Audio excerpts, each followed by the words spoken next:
நிகழ்ச்சியில் விநாயகர் கோத்திரத்தை தொடர்ந்து கீர்த்தனை.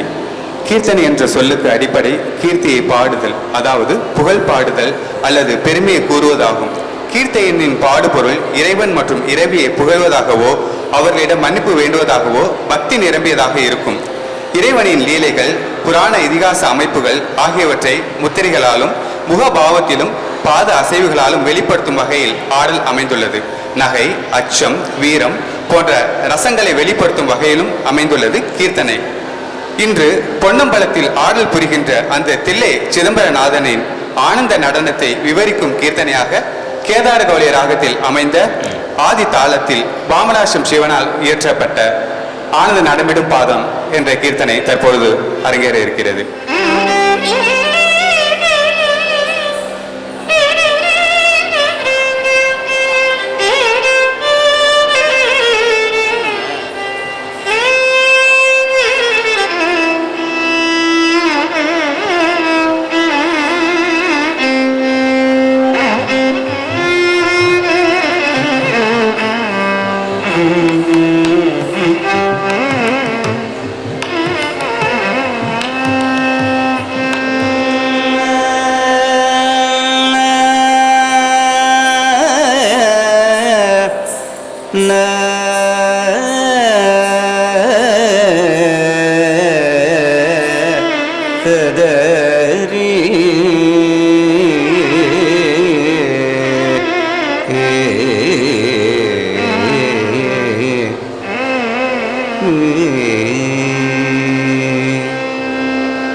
ஆனந்த நடமிடும் பாதம்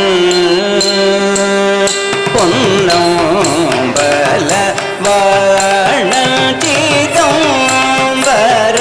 நாதன் ஆனந்த நடமிடும் பாதம் பொன்னம்பல வாணதிதம்பர நாதன்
மகிழ்ந்து காலம் தன்னை தொடர்ந்து ஞானம் தரும் பேரின்ப மோனம் தழைகும் யோகவானோ தனில் மகிழ்ந்து ஆனந்த நடமிடும் பாதல்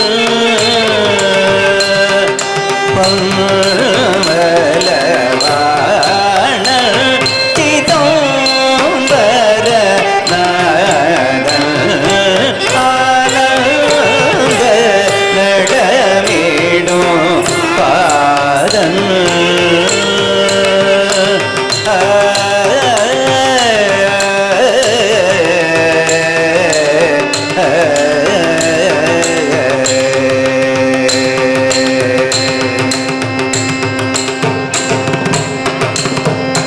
கத்தை மொழி சிவகாமி மண்ணாளன் சத்வகுணன் 14 காலன் கத்தை மொழி சிவகாமி மண்ணாளன் சத்வகுணன் 14 காலன் தத்துவமசி பொருளாயதயாளன்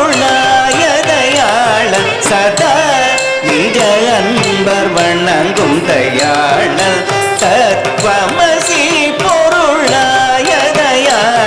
சதா நிஜ அன்பர் வணங்கும் தாளன் தத்தை மொழி சிவகாமி மணாளன் சத்வகுணன் 14 காலன் தத்துவமசி பொருளாயதயாள சதா நிஜ அன்பர் வணங்கும் தயாள